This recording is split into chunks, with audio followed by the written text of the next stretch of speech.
Now, I've played a lot of Final Fantasy games in my time. In fact, I'm pretty sure I've played them all, but apparently, so is Metacritic. So I thought it would be fun to go through all of the Final Fantasy games that are on Metacritic and see if we agree with the scores that have been given for those games, whether it be the Metascore from critics or the user scores, and see where each of the games lines up and give our own thoughts on what their Metascore could potentially or should potentially be.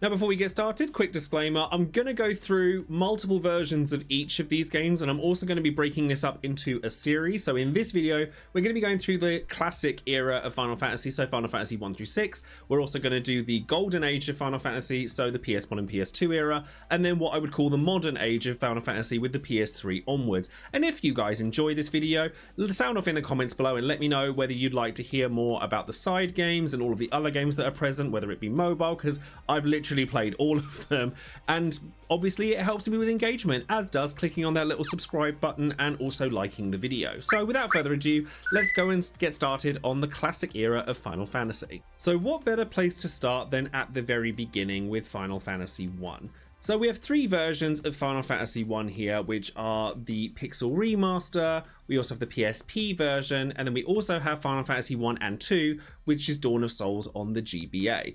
And then we also, with FF2, because it's bundled in with Final Fantasy 1 here, have again the Pixel Remaster and the PSP version. So Final Fantasy 1 is the foundation of the franchise. I would say it's simple yet effective. It's approachable for newcomers because it's not too crazy and overcomplicated. Honestly, it might even be a bit too simple for an audience that's used to more bombastic games in the modern age.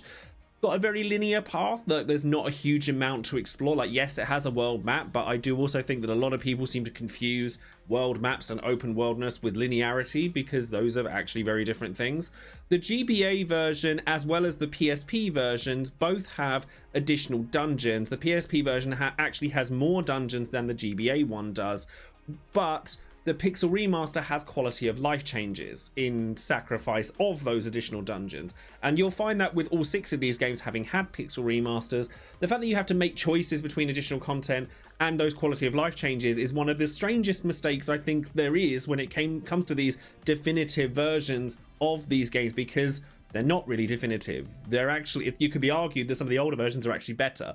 But let's look at these Metascores. So the PC or the Pixel Remaster has an 80 on the Metascore, which I think is a little on the generous side for Final Fantasy 1, but I also think 6.3 on the user score is not generous enough. I would probably put this somewhere between 75 and 78, based on the fact that there is a lot of quality of life change. You can turn encounters on and off, you can speed things up if you want to.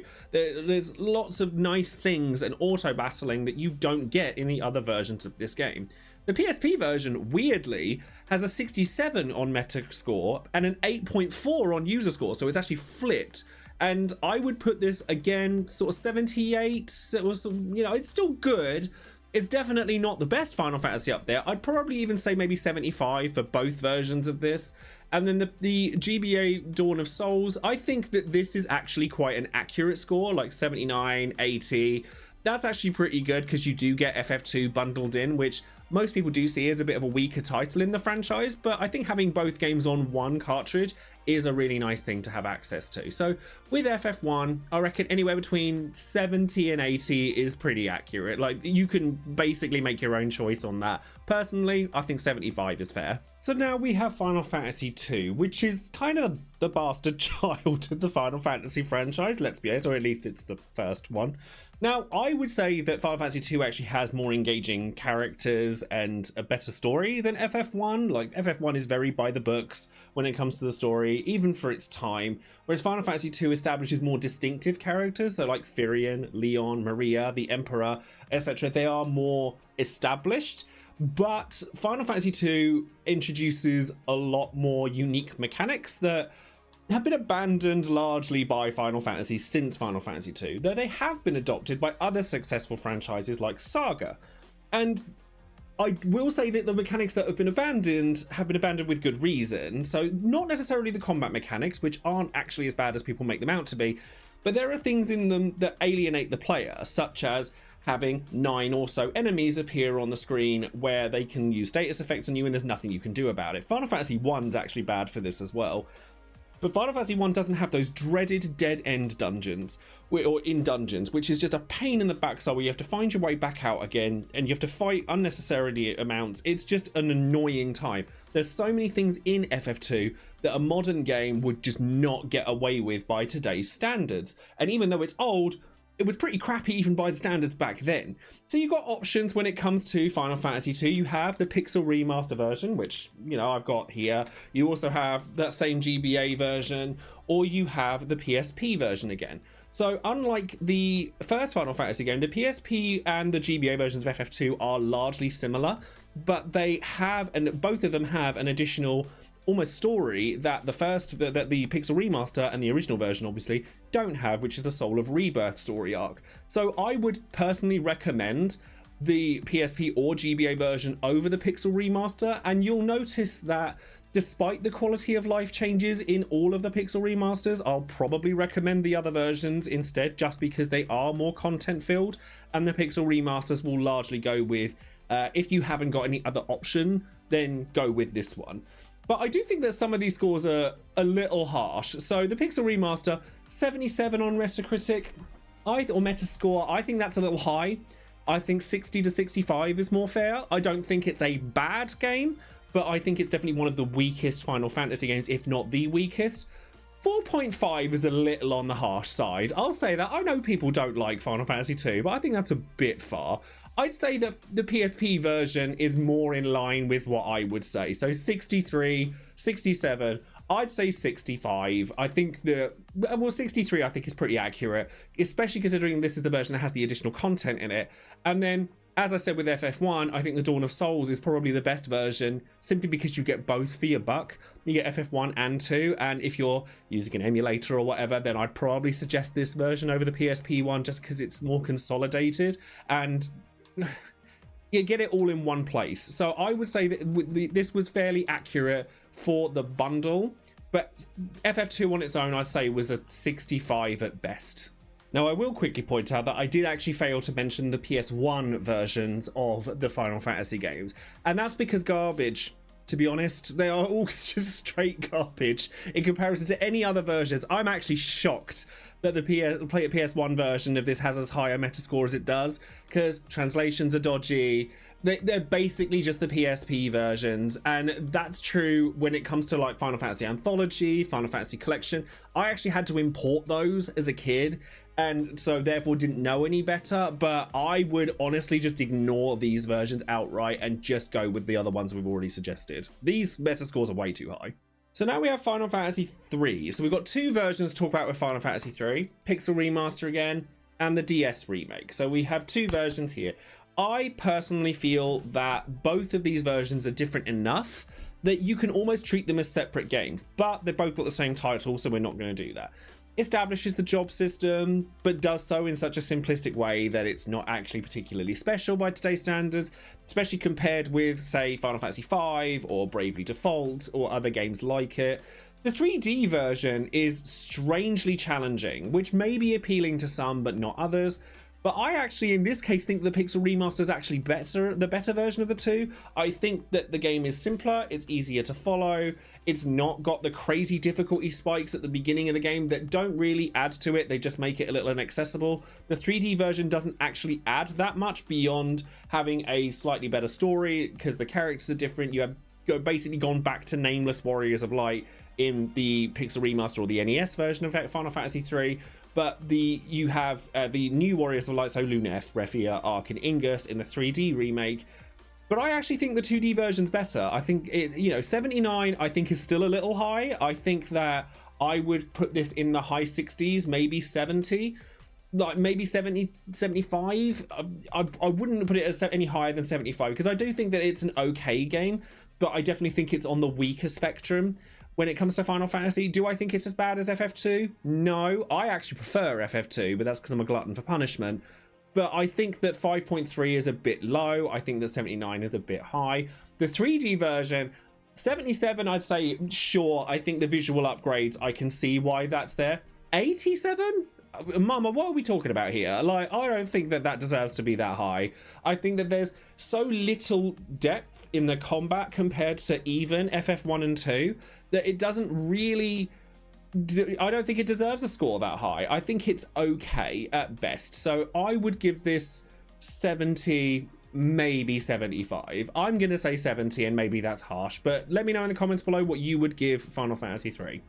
So Final Fantasy 4 has the most versions on this list, in having 4 of them. 5 if you count the PS1 version, but we're not counting that. So you've got Pixel Remaster again, you've got the 3D remake on the DS, you have the GBA version, and I don't know where my PSP version is, but because my PSP stuff hasn't been out of its box for a very long time. But there's a PSP version that's the complete collection as well. And there's a lot of argument as to which version is the superior version for Final Fantasy 4. I think that Final Fantasy IV in general has a very strong cast of characters. It establishes the more story-driven experience that the Final Fantasy franchise is known for, even if the story is actually really very simple. The 3D version, again, is actually surprisingly challenging and adds an augment system, allowing for a greater sense of customizability, which is important to a lot of modern gamers. Not me, though. I actually like my decisions being made for me because I'm lazy. The PSP version is widely expanded upon with new dungeon stuff, as well as the GBA version, but the PSP version comes with additional sort of bits and pieces like the After Years, which I don't think is much of a compliment, but a lot of people think that the balance changes to the PSP version make it the superior version. I personally think that the PSP and DS versions should be explored separately, again, with the Pixel Remaster version being that, well, if you've got no other option, it'll have to do. But I actually think it's the weakest version of all of them. And I'm surprised by some of these metascores. So the GBA version has a metascore of 85 and the user score largely agrees with it. The complete collection actually has the weakest metascore at 77, but has a slightly higher user score of 87. The Pixel Remaster, 83, lowest version for user score at 73, and then the 3D remake actually has the highest one at 85 and 83. So I think that the PSP version is a little low on the Metascore and a little high on the user score. I think that because of the augment system and the extra customizability, I actually think the DS version is personally my favorite, but I think that there are additions made to the PSP version that make that superior. Basically, I think it's anywhere between 80 and 85 pretty solidly. I'm gonna be generous and say 83, but as long as you're picking any version but the Pixel Remaster, sadly, I think the GBA version has a lot of like love for it as well because of its portability. Like, I play it on my Game Boy Micro all the time, and I think it's a great game, but it's definitely not as good as the two that come after it. Now, Final Fantasy V. Now, I think Final Fantasy V is the most underrated Final Fantasy out of all of them. I actually think it's one of my favorites, if not my favorite, alongside Final Fantasy IX. It solidifies the job system, it perfects it, it makes for a huge amount of customizability, player options, which I know I said earlier I don't like, but I do in this game, sue me. And I think it adds a lot of player mage challenge and replayability that a lot of Final Fantasies just don't have. All you need to do is look at something like 4-Job Fiesta to see what people come up with when it comes to FF5. And yeah, the story's not the strongest one out there. The characters, however, are actually largely very memorable, like Faris, Gilgamesh, etc. Just not the villain and the protagonist quite so much, which a lot of people do take umbrage with. Now, the Pixel Remaster sits at 82 and 77 on user score, whereas the Game Boy Advance version, which I am the proud owner of because I have all the GBA games and I love them, is at 83 and 81. I think this is too low on both counts. I think that it's aged one of the best out of any Final Fantasies, and I think that largely the classic era games have aged very well. But the number of just pure gameplay like perks these games have, or this game has, I think warrants at least like 88 to 90. I'll be that guy and I'll say 88 because I do think that a lot of people think that Final Fantasy V isn't one of the strongest ones, but if it were my personal choice, I'd give it a 90, like without batting an eyelid. I think that the GBA version having the additional jobs and dungeons that the Pixel Remaster doesn't have does edge it out slightly. So if anything, I would give 90 to the Game Boy Advance version and maybe 87, 88 to the Pixel Remaster. The 77, I think that's far too low. And even 81, I'm not happy with that either. So I think that Final Fantasy V is proving its place as the most underrated Final Fantasy of all time based on this Metacritic score on its own. So last but not least, we have Final Fantasy VI. Now, first things first, I think it's hysterical that it's playing Final Fantasy 16 in the background of this particular trailer for Metacritic, but hey, I'm not an intern at Metacritic, so who am I to judge? But on the Pixel Remaster, we have two versions here with the Pixel Remaster and the Game Boy Advance version. So 87 for the Pixel Remaster, 79 on the user score, 79, wow. And then on the Game Boy Advance version, we have 92 on the Game Boy Advance version and 87. 92. Straight up. This is the first game in the franchise to really drive home the story-driven aspect of the franchise, some of the best characters in the franchise, strong music, set pieces, big boss fights, teetering between humor and serious topics. Take a look at anything that Celes is doing, whether it's Celes and Ultron in the Opera House or Celes on the island on her own. It tackles really strong topics, but is also quite funny in a lot of places. If anything, my only critique of Final Fantasy VI is that the progression system isn't established early enough, which can punish you for leveling early. And this is something that Final Fantasy VIII is wont to doing as well, and a lot of people take umbrage with that, but FF6 kind of does it too. The GBA version, again, adds new content and new dungeons, whereas in the Pixel Remaster, you get the quality of life changes, but taking those extra bits out does not warrant a 79. I'm sorry, absolutely not. This is 100% the one that I would recommend from the classic era to anyone, even though FF5 is my favorite. 6 just has it all, and I really do think that 79 is far too low a score. I actually agree with 92. I think 92 is a perfectly adequate score for Final Fantasy VI. So that covers the classic era of Final Fantasy games. By and large, like, the meta scores weren't actually that off. So by going through and like making our own list, I would say that Final Fantasy 1 was deserving of a score of 75, FF2 was deserving of a score of 65, FF3 68, because I do think that FF1 is the strongest of the three in the NES era, 83 for Final Fantasy 4, 90 for Final Fantasy 5, and 92 for Final Fantasy 6. So it'll be interesting to see, just off of these gut reactions, how we progress with the rest of the franchise. So I'm going to love you and leave you with that for this video. Thank you ever so much for watching, and I do want to take a moment to say thank you as well to all of my patrons over on Patreon who have supported me through thick and thin on this channel, and I'm very, very grateful. I also do want to take a moment to state the obvious and say that I haven't made videos in a little while. I've had a lot of sort of personal happenings that have gone on in the past few weeks, so I appreciate your patience in letting me kind of re-establish what I wanted to do. I was doing content on Ever Crisis, and then I felt really uncomfortable doing it, and then I was like having a bit of an existential crisis. But I want to cover Final Fantasy as a whole, which is what I've always wanted to do, so that is what I'm going to do in this channel. So any support that I get for this is massively appreciated. So for those of you who are on Patreon, thank you very, very much for sticking with me. And even if you're just somebody that's viewing this video, thank you very much for coming and joining me today as well. I shall love you and leave you with that. Don't forget to like the video, subscribe to the channel, and click the bell for notifications, and leave a comment and tell me how wildly wrong my opinions are when it comes to the meta scores for these games, and give me your own scores as well, because your comments, if you care about Final Fantasy, absolutely help the old algorithms and engagement and all of that, and you know how YouTube goes. So thank you very much in advance for that. Have a great day, everyone, and I'll see you in the next one, beautiful. Take care. Bye now.